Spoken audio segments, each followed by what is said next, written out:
अस्सलाम वालेकुम।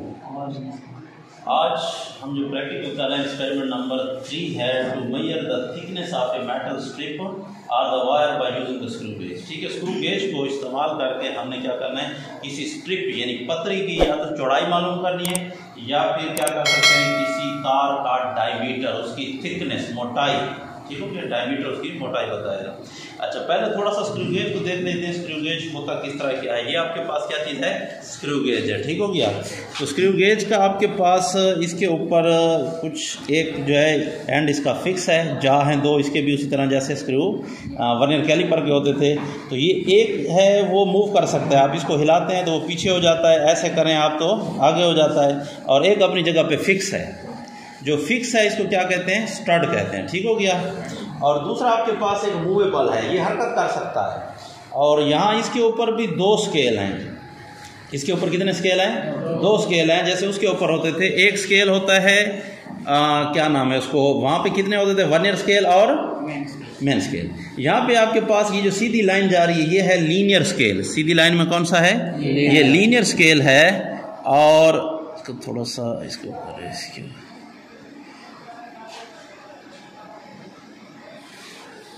ठीक होगी, कौन सा, लीनियर स्केल। और दूसरा है सर्कुलर स्केल। ये सर्कल में जो यहाँ पे दायरे लगे हुए हैं, दायरे के ऊपर सारे देखें आपको नज़र आ रहे हैं, ये कौन सा है, सर्कुलर स्केल है।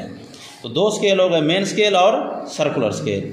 तो इसके साथ आपके पास यहाँ पे साइड पे सर्कुलर स्केल को टाइट करने के लिए इसको ये आपको साइड पे आखिर पे ये चीज़ दी गई, इसको क्या कहते हैं, रैचेट कहते हैं। आपने इसको जब क्लोज करना है, बंद करना है, तो ये थिम्बल से नहीं, यानी इसको इस जगह से नहीं करना बल्कि नज़दीक आए तो इस जगह से करना है। उसका फ़ायदा ये है क्योंकि ये इंतहाई पतली चीज़ का डायमीटर भी मालूम कर सकता है। जैसे आपके पास आपका बाल है ना, बाल की मोटाई कितनी ये भी मालूम कर सकता है, बाल की, इंसान के बाल की, ह्यूमन हेयर की थिकनेस कितनी है उसको भी चौड़ाई को मालूम कर सकता है।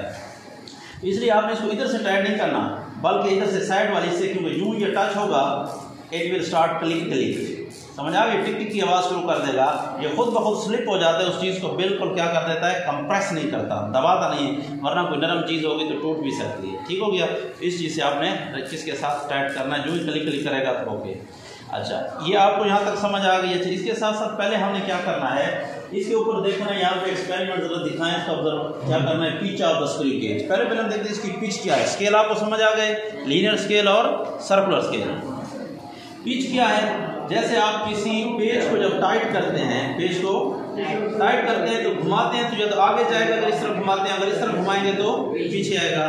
तो अब नजदीक ले आना, हम जब क्या करते हैं, फॉर एग्जांपल ये वाली ज़ीरो है, ठीक है, सर्कुलर स्केल की ज़ीरो की जो लाइन है वो मेन स्केल वाली लाइन के बिल्कुल सामने ठहरी हुई है। अब हम इसको एक पूरा चक्कर देते हैं। पूरे चक्कर का मतलब है कि ये ज़ीरो उधर से घूम कर वापस इसी जगह पे आ जाएगी, तो एक साइकिल कंप्लीट हो जाएगा, इसका एक चक्कर पूरा। अब देखो इसको मैं घुमाता हूँ और ये फॉर एग्जांपल यहाँ पे ठहरी हुई है, आपके पास एक और जगह पे ठहरा देते हैं ताकि सही वाज़ेह हो। ये किधर ठहरी हुई है, 5 के ऊपर ठहरी हुई है। किसके ऊपर, 5 के ऊपर। अब मैं उसको पूरा चक्कर देता हूँ तो जब ये ज़ीरो दोबारा वापस आती है, ठीक हो गया, तो ये अब कहाँ पे ठहरी हुई है, 4.5 के ऊपर ठहरी हुई। कहाँ पे, 4.5। पहले 5 पे था, अब आ गया 4.5। तो कितना आगे आया है, 0.5 मिलीमीटर। कितना, 0.5 मिलीमीटर। तो एक उसको पूरा चक्कर देने से सर्कुलर स्केल मेन स्केल के ऊपर जितना आगे जाता है या दूसरी तरफ उसको घुमाएंगे तो जितना पीछे आता है उसको कहते हैं pitch of the screw gauge. क्या कहते हैं उसको, pitch of the screw gauge. कितनी होगी, एक चक्कर देने से, सर्कुलर स्केल का एक चक्कर देने से मेन स्केल के ऊपर या लीनियर स्केल के ऊपर जितना आगे जाता है या जितना पीछे आता है उसको हम क्या कहते हैं, pitch of the screw gauge. तो अब इसकी पिच कितनी हो गई, कितना दिया है आगे या पीछे, 0.5। तो मैं लिख लेता हूँ, इसकी हमारे पास जो पिच है वो आई है 0.5, तो इसके ऊपर 0.5 पिच ऑफ द स्क्रू कितनी हो गई, 0.5 मिलीमीटर। अच्छा, पिच हो गई 0.5 मिलीमीटर। आगे है number of division on the circular scale.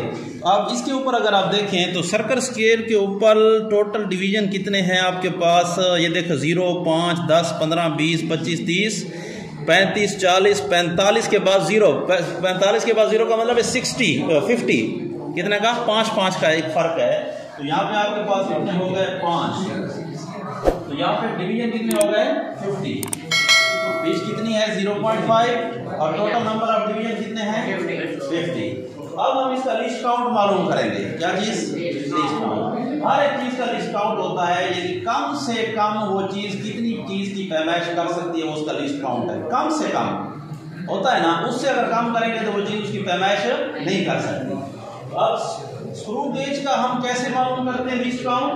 Pitch of the screw gauge divided by the number of division on the SC means circular scale। Circular scale पर कितने डिवीजन हैं? अब हमने निकाल लिया ऊपर कि पिच कितनी हो गई 0.5 और n हमारे पास कितना हो गया 0.5। n से मुराद नंबर ऑफ डिवीजन है, कितना हो गया 50। अगर आप 0.5 के ऊपर 50 को डिवाइड करें तो आंसर कितना आता है 0.01। कितना आंसर आता है 0.01 मिलीमीटर। अगर आपको याद हो तो वर्नियर कैलिपर का जो लिस्ट काउंट था वो 0.1 मिलीमीटर था या 0.01 सेंटीमीटर था। अब ये हो गया 0.01 मिलीमीटर या 0.001 सेंटीमीटर, 0.001 सेंटीमीटर। ठीक हो गया। अच्छा, अब आ जाते हैं इसकी जीरो एरर के ऊपर, क्योंकि जो हमने एक्सपेरिमेंट किया था पिछली दफ़ा इसके लिए वर्नियर कैलिपर से, उसकी जीरो एरर नहीं थी, वो जीरो एरर फ्री कैलिपर था, यानी दोनों जीरो एक दूसरे को क्या कर रही थी, कॉन्साइड कर रही थी, एक दूसरे के आमने सामने थी। अब ज़रा इसको देते हैं, नज़दीक ले आए ज़रा, नज़दीक ले आए ज़रा। ठीक है। अच्छा, अब हम क्या कर, देखो मैं इसको क्लोज करने लगा हूँ विद नो ऑब्जेक्ट, कोई चीज़ अंदर नहीं रखनी है, पहले आपने इनको क्या करना है, क्लोज करना है। अब अगर आप यहाँ पे देखें तो ये वाली जो जीरो है, सर्कुलर स्केल वाली जीरो, वो मेन स्केल वाली या जो लीनियर स्केल है उसकी लाइन के बिल्कुल सामने नहीं है, इसका मतलब इसमें जीरो एरर है। अब जीरो एरर को कैसे सेट करेंगे? अच्छा, जीरो एरर दो किस्म की होती है, एक पॉजिटिव जीरो एरर होती है और एक नेगेटिव जीरो एरर होती है। अगर सर्कुलर स्केल की जीरो लीनियर स्केल की लाइन से नीचे हो तो ये पॉजिटिव जीरो एरर होती है। कौन सी? पॉजिटिव। जब सर्कुलर स्केल की जीरो लीनियर स्केल की लाइन से नीचे हो तो हो गई पॉजिटिव जीरो एरर, और पॉजिटिव जीरो एरर को आखिर में हम क्या करेंगे, सब्ट्रैक्ट करेंगे, माइनस करेंगे। और दूसरी होती है नेगेटिव जीरो एरर। नेगेटिव ये होगा कि अगर सर्कुलर स्केल वाली जो जीरो है वो लीनियर स्केल के ऊपर आ जाए, फिर होगी नेगेटिव जीरो एरर, और नेगेटिव जीरो एरर को हम क्या करेंगे, आखिर में ऐड करेंगे, जमा करेंगे। समझ आ गई? नेगेटिव को जमा किया जाता है और पॉजिटिव को सब्ट्रैक्ट किया जाता है, माइनस किया जाता है। तो अब हम देखते हैं, जरा जीरो एरर फाइंड करते हैं कि जीरो एरर है कितनी इसमें।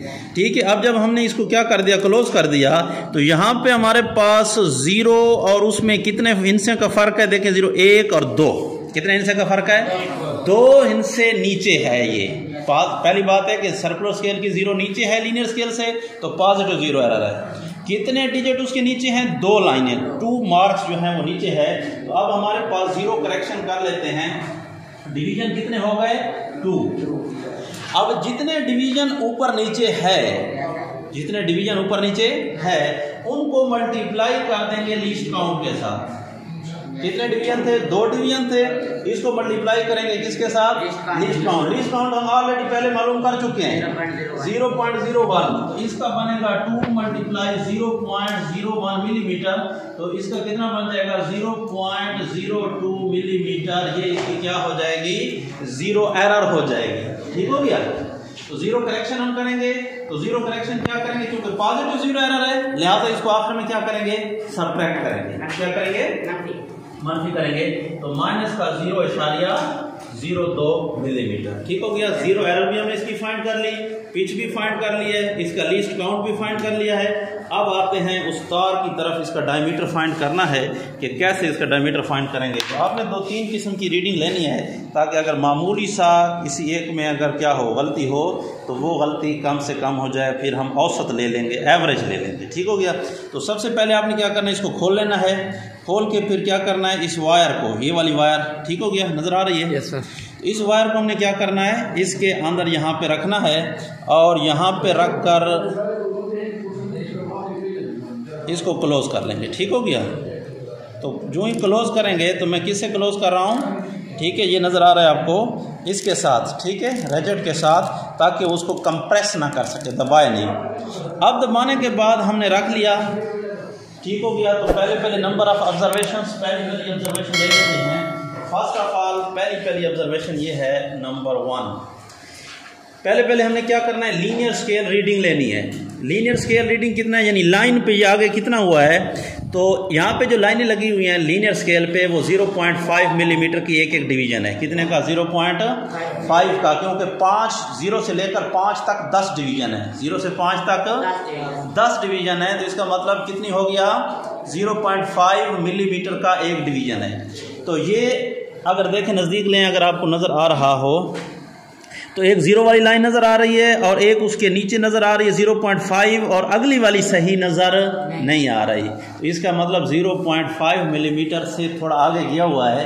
तो 0.5 से थोड़ा ज़्यादा है, लेकिन कितना ज़्यादा है इसका अभी हमें पता नहीं है। तो 0.5 जो आपको हिस्सा नज़र आ रहा है लीनियर स्केल पे, ये हो गई आपकी लीनियर स्केल रीडिंग। तो ये कितनी हो गई, 0.5 मिलीमीटर। ये क्या हो गई, लीनियर स्केल रीडिंग। हमने इसको क्या नाम दे दिया, ए का नाम दे दिया। ठीक हो गया।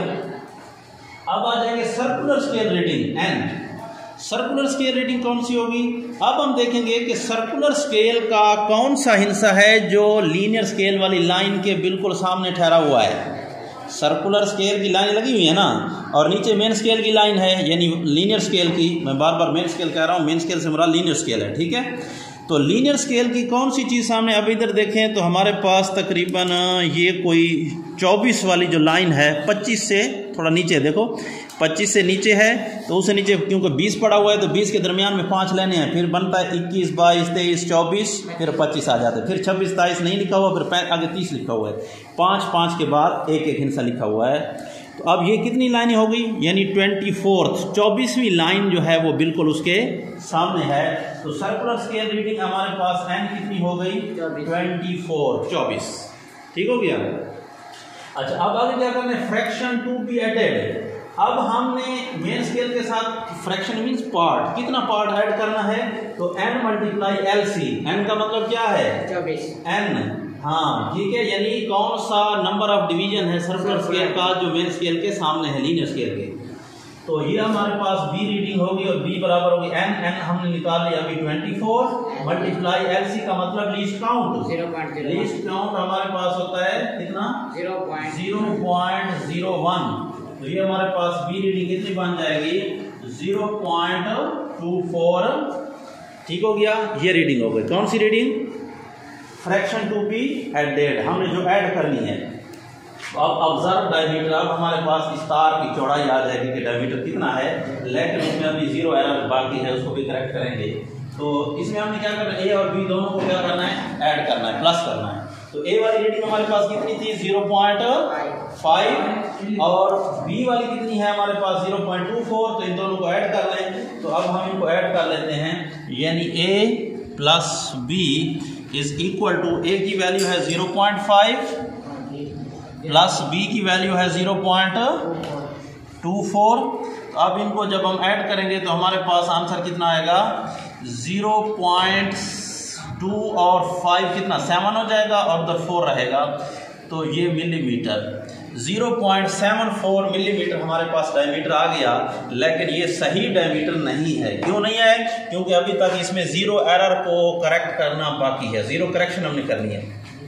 तो अब हमने, हमारे पास कौन सी 0 एरर थी, पॉजिटिव थी, लिहाजा अब हम इसको सब्ट्रैक्ट करेंगे, इससे माइनस करेंगे। तो हमारे पास आंसर आया है कितना, डायमीटर हमारे पास जो आया है करेक्ट डायमीटर, वो असल में पहली रीडिंग आई है 0.74। अब उसमें से माइनस करेंगे 0.02 को, तो ये आपके पास कितना आ जाएगा, 0.72 मिलीमीटर। तो ये हमारे पास क्या है, करेक्ट डायमीटर है, आंसर है उस वायर का जो तार हमने इसके अंदर डाली हुई है। ठीक है, ये जो बिल्ली में तार होती है वही मैंने निकाली है, 329 वाली इसको कहते हैं अक्सर।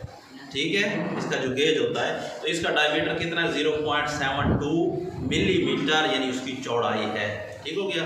तो यहाँ तक उम्मीद है आपको क्लियर हो गया होगा। अच्छा, आपने क्या करना है, सिर्फ एक पे इक्तफा नहीं करना, फिर दूसरी रीडिंग दोबारा लेनी है, फिर तीसरी लेनी है, फिर तीनों का हम चेक करेंगे कि अगर पहले का 0.72 आया है तो दूसरा कितना आया, तीसरा हो सकता है थोड़ा बहुत फर्क आ जाए उसमें, तो फिर सबको प्लस करके, अगर आपने 2 रीडिंग ली हैं तो दोनों को प्लस करके 2 पे डिवाइड करेंगे, और अगर आपने 3 रीडिंग ली है तो तीनों को प्लस करके 3 पे डिवाइड करेंगे, अगर आपने 4 दफ़ा रीडिंग ली है तो चारों को प्लस करके 4 पे डिवाइड करेंगे।